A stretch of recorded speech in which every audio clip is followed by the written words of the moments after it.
It's 2017 and Old Time Radio DVD is still here. Check out our new customer ownership program and the lowest prices ever. Just go to oldtimeradiodvd.com for full information about this wonderful program. Don't forget our new program, 123 Ready TV. Folks, this is really a great app for Android and Windows phones, computers, and tablets. And it's only $19.99. In the near future, we will be adding a new component to it, Old Time Radio. It's a great product for 2017. Visit oldtimeradiodvd.com today. Place your order. You'll be glad you did. Birds flying among them, and many other creatures that he did not know.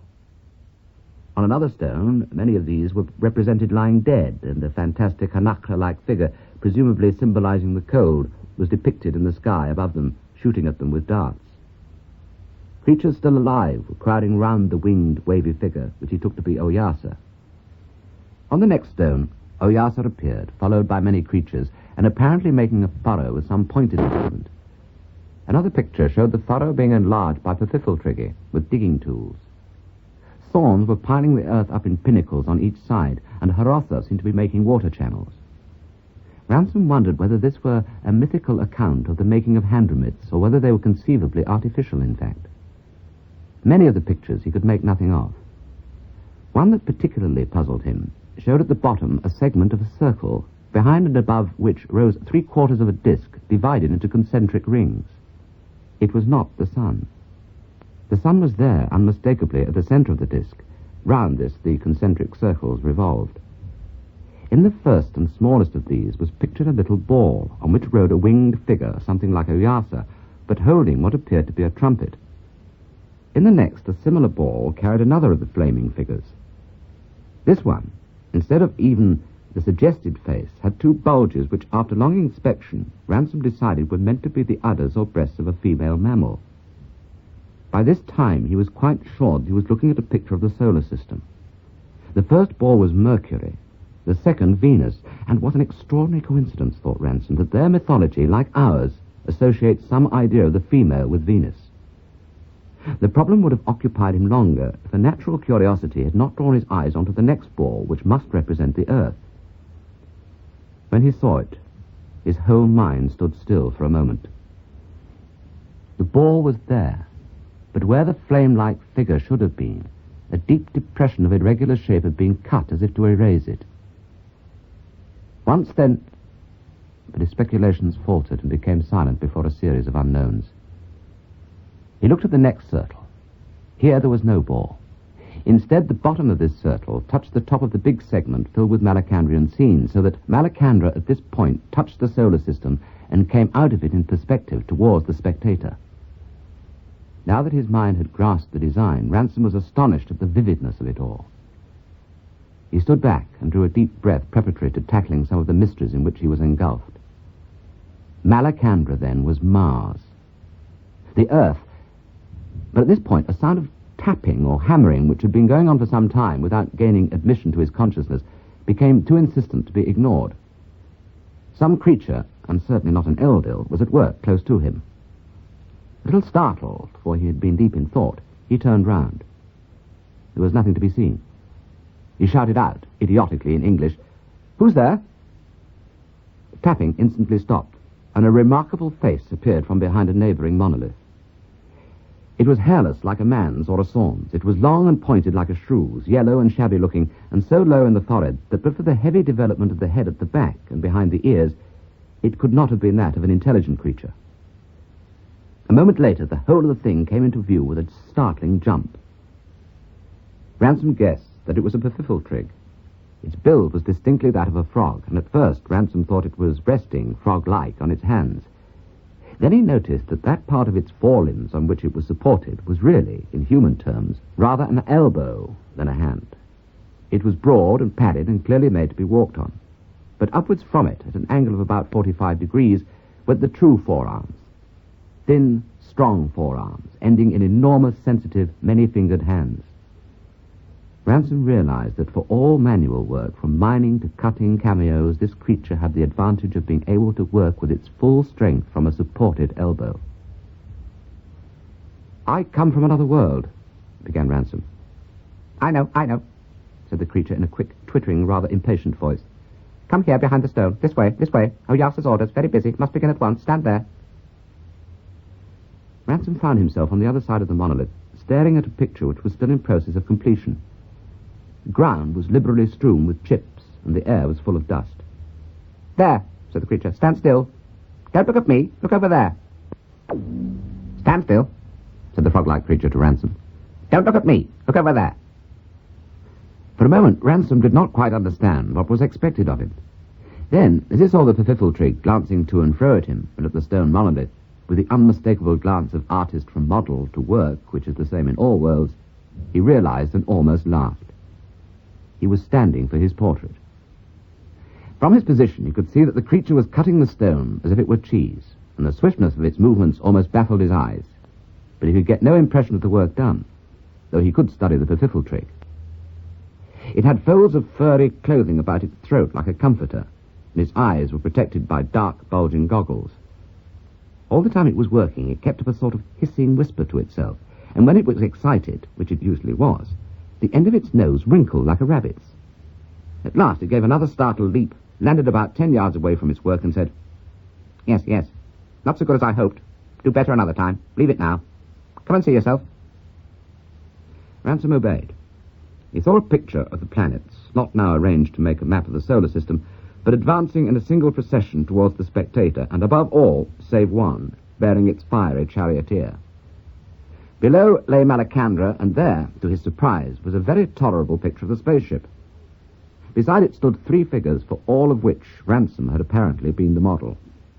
He recoiled from them in disgust. I expect it is like me as I look to your people, he said. It is not how they would draw me in my world. No, said the Pfiffeltrig. I do not mean it to be too like. Too like, and they will not believe it, those who were born after. While he was speaking, it dawned upon Ransom that the odious figures were intended as an idealization of humanity. Conversation languished for a little. To change the subject, Ransom asked a question which had been in his mind for some time.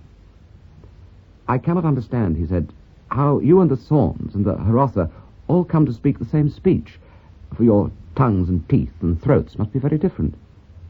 You are right, said the creature. Once we all had different speeches, and we still have at home, but everyone has learned the speech of the Harotha. Why is that, said Ransom, still thinking in terms of terrestrial history. Did the Harotha once rule the others? I do not understand. They are our great speakers and singers. They have more words and better. But we have our old tongues at home. You can see it in the names. The Sorns have big-sounding names like Ogre and Arkel and Belmo and Falme. The Harotha have furry names like Hano and Henihi and Hayoi and Ilithnahi. The best poetry, then, comes in the roughest speech. Perhaps, said the Pfiffeltrig, as the best pictures are made in the hardest stone. But my people have names like Kalakapere and Parakatoro and Tatalakara. I am called Kanakabaraka. Ransom told it his name. In our country, said Kanakabaraka, it is not like this. We are not pinched in a narrow hand remit. There are the true forests, the green shadows, the deep mines. It is warm. It does not blaze with light like this, and it is not silent like this. I could put you in a place there in the forests where you would see 100 fires at once and hear 100 hammers. I wish you had come to our country. We do not live in holes like the Sorns, nor in bundles of weeds like the Harotha. I could show you houses with 100 pillars, one of sun's blood and the next of star's milk, all the way, and all the world painted on the walls. How do you rule yourselves? Asked Ransom. Those who are digging in the mines, do they like it as much as those who paint the walls? All keep the mines open. It is work to be shared. But each digs for himself the thing he wants for his work. What else would he do? It is not so with us. Then you must make very bad work. How would a maker understand working in sun's blood unless he went into the home of sun's blood himself and knew one kind from another and lived with it for days out of the light of the sky till it was in his blood and his heart, as if he thought it and ate it and spat it? With us, said Ransom, it lies very deep and hard to get, and those who dig gold, sun's blood, must spend their whole lives on the skill. And they love it? I think not. I do not know. They are kept at it because they are given no food if they stop. Kanakabaraka wrinkled his nose. Then there is not food in plenty on your world? I do not know, said Ransom. I have often wished to know the answer to that question, but no one can tell me. That night, Ransom slept in the guest house of Moulder Lawn, which was a real house built by Piffle Tricky and richly decorated. It was early next morning that he awoke. At first, he did not know what had aroused him. The chamber in which he lay was silent, empty, and nearly dark. He was preparing himself to sleep again when a high-pitched voice close beside him said, "Oyasa sends for you." Ransom sat up, staring about him. There was no one there, and the voice repeated, "Oyasa sends for you." The confusion of sleep was now clearing in his head, and he recognized that there was an Eldil in the room. Ransom felt no conscious fear, but while he rose obediently and put on such of his clothes as he had laid aside, he found that his heart was beating rather fast. He went out. Without being told, he knew that it was his business to go up to the crown of the island and the grove. As he approached them, he saw with a certain sinking of heart that the monolithic avenue was full of Malacandrian creatures, and all silent. They were in two lines, one on each side, and all squatting or sitting in the various fashions suitable to their anatomies. Ransom went on slowly and doubtfully, not daring to stop, and ran the gauntlet of all those inhuman and unblinking eyes. When he had come to the very summit, the middle of the avenue, where the biggest of the stones rose, he stopped. All the creatures were looking at him, and there was no noise anywhere. Ransom perceived gradually that the place was full of Eldila. The lights, or suggestions of lights, which yesterday had been scattered over the island, were now all congregated in this one spot, and all were stationary or very faintly moving. He might, when the time came, be pleading his cause before thousands or before millions, rank behind him, and rank above rank over his head. The creatures that had never yet seen man, and whom man could not see, were waiting for his trial to begin. Then there was a noise of movement. Every visible creature in the grove had risen to its feet and was standing more hushed than ever, with its head bowed. And Ransom saw that Oyasa was coming up between the long lines of sculptured stones. Partly he knew it from the faces of the Malacandrians as their lord passed them. Partly he could not deny that he saw, Oyasa himself.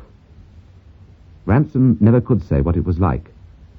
The merest whisper of light, no less than that, the smallest diminution of shadow, was travelling along the uneven surface of the groundweed, or rather some difference in the look of the ground, too slight to be named in the language of the five senses, moved slowly towards him. Ransom felt a tingling of his blood and a pricking on his fingers, as if lightning were near him, and his heart and body seemed to be made of water. Oyasa spoke.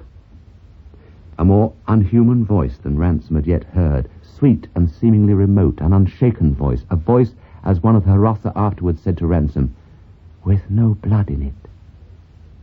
Light instead of blood for them. The words were not alarming. "What are you so afraid of, Ransom of Thalcandra?" it said. "Of you, Oyasa, because you are unlike me and I cannot see you." "Those are not great reasons," said the voice. "You are also unlike me, and though I see you very faintly. But do not think we are utterly unlike. We are both copies of Malildil. These are not the real reasons." Ransom said nothing. "You began to be afraid of me before you set foot in my world, and you have spent all your time since then in flying from me. My servants saw your fear when you were in your ship in heaven. They saw that your own kind treated you ill, though they could not understand their speech. Then, to deliver you out of the hands of those two, I stirred up a Hanakra to try if you would come to me of your own will. But you hid among the Harossa, and though they told you to come to me, you would not.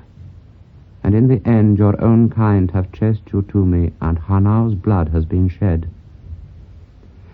"I do not understand, Oyasa. Do you mean that it was you who sent for me from Thalcandra?" "Yes. Did not the other two tell you this? And why did you come with them unless you meant to obey my call? My servants could not understand their talk to you when your ship was in heaven." "Your servants? I cannot understand," said Ransom. "Ask freely," said the voice. Have you servants out in the heavens? Where else? There is nowhere else. But you, Oyasa, are here on Malacandra, as I am. But Malacandra, like all worlds, floats in heaven, and I am not here altogether as you are, Ransom of Thalcandra. But do not try to understand this now. It is enough to know that I and my servants are ever now in heaven. They were around you in the skyship no less than they are around you here. Then you knew of our journey before we left Thalcandra? No. Thalcandra is the world we do not know. It alone is outside the heaven, and no message comes from it. Ransom was silent, but Oyasa answered his unspoken questions.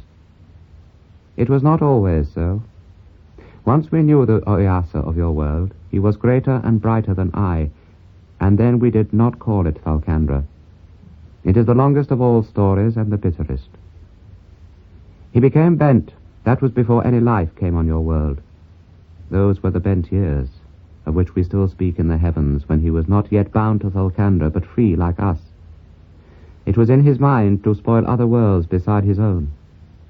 He smote your moon with his left hand, and with his right he brought the cold death on my Harandra before its time. If by my arm Malildil had not opened the Handramits and let out the hot springs, my world would have been unpeopled. There was great war, and we drove him back out of the heavens and bound him in the air of his own world, as Malildil taught us. There, doubtless, he lives to this hour, and we know no more of that planet. It is silent. We think that Malildil will not give it up utterly to the Bent One, and there are stories among us that he had taken strange counsel and dared terrible things, wrestling with the Bent One in Thalcandra. But of this we know less than you. It is a thing we desire to look into. It was some time before Ransom spoke again, and Oyasa respected his silence. When he had collected himself, he said, Oyasa, I may tell you that our world is very bent. The two who brought me knew nothing of you, but only that the Sorns had asked for me. They thought you were a false Eldil, I think. There are false Eldila in the wild parts of our world. Men kill other men before them. They think the Eldil drinks blood.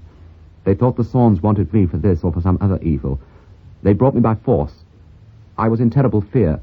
The tellers of tales in our world make us think that if there is any life beyond our own air, it is evil. I understand, said the voice, and this explains things that I have wondered at.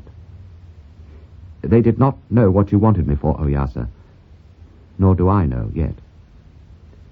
I will tell you. 2 years ago, and that is about 4 of your years, the skyship entered the heavens from your world. We followed its journey all the way hither, and Eldila were with it as it sailed over the Harandra, and when at last it came to rest in the Handramit, more than half my servants were standing round it to see the strangers come out. All beasts we kept back from the place, and no Hanau yet knew of it. When the strangers had walked to and fro on Malacandra, and made themselves a hut, and their fear of a new world ought to have worn off, I sent certain Sorns to show themselves and to teach the strangers our language. I chose Sorns because they are most like your people in form. The Thalcandrians feared the Sorns and were very unteachable. The Sorns went to them many times and taught them a little. They reported to me that the Thalcandrans were taking Sun's blood wherever they could find it in the streams. When I could make nothing of them by report, I told the Sorns to bring them to me, not by force, but courteously. They would not come. I asked for one of them, but not even one of them would come. I told the Sorns to treat them like cubs, to tell them that they would be allowed to pick up no more of the Sun's blood until one of their race came to me. When they were told this, they stuffed as much as they could into the skyship and went back to their own world. We wondered at this, but now it is plain. They thought I wanted one of your race to eat and went to fetch one. If they had come a few miles to see me, I would have received them honorably. Now they have twice gone a voyage of millions of miles for nothing, and will appear before me none the less. And you also, Ransom of Thalcandra, you have taken many vain troubles to avoid standing where you stand now. That is true, Oyasa, but I am here now and ready to know your will with me. 2 things I wanted to ask of your race. First, I must know why you come here. So much is my duty to my world. And secondly, I wish to hear of Thalcandra and of Malaldil's strange wars there with the Bent One. For the first question, Oyasa, I have come here because I was brought. Of the other two with me, one cares for nothing but the sun's blood, we call it gold, because in our world he can exchange it for many pleasures and powers. But the other means evil to you.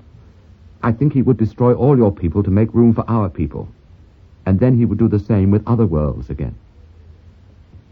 Is he wounded in his brain? I do not know. Perhaps I do not describe his thoughts right. He is more learned than I. Does he think he could go to the great worlds? Does he think Malaldil wants a race to live forever? He does not know there is any Malaldil. But what is certain, Oyasa, is that he means evil to your world. Our kind must not be allowed to come here again. If you can prevent it only by killing all three of us, I am content. If you were my own people, I would kill them now, Ransom, and you soon. But my authority is over my own world. They are strong, Oyasa, and they can throw death many miles and can blow killing airs at their enemies. The least of my servants could touch their ship before it reached Malacandra, while it was in the heaven, and make it a body of different movements. For you, no body at all. Be sure that no one of your race will come into my world again unless I call him. But enough of this. Now tell me of Thalcandra. We know nothing since the day when the Bent One sank out of the heaven into the air and your world wounded in the very light of his light. According to our traditions, Ransom was beginning, when an unexpected disturbance broke in upon the solemn stillness of the assembly. A large party, almost a procession, was approaching the grove from the direction of the ferry. It consisted entirely, so far as he could see, of Harotha, and they appeared to be carrying something. As the procession drew nearer, Ransom saw that the foremost Harotha was supporting 3 long and narrow burdens. They carried them on their heads, 4 Harotha to each. After these came a number of others armed with harpoons and apparently guarding 2 creatures which he did not recognize. The light was behind them as they entered between the 2 farthest monoliths. They were much shorter than any animal he had yet seen on Malacandra, and he gathered that they were bipeds, though the lower limbs were so thick and sausage-like that he hesitated to call them legs.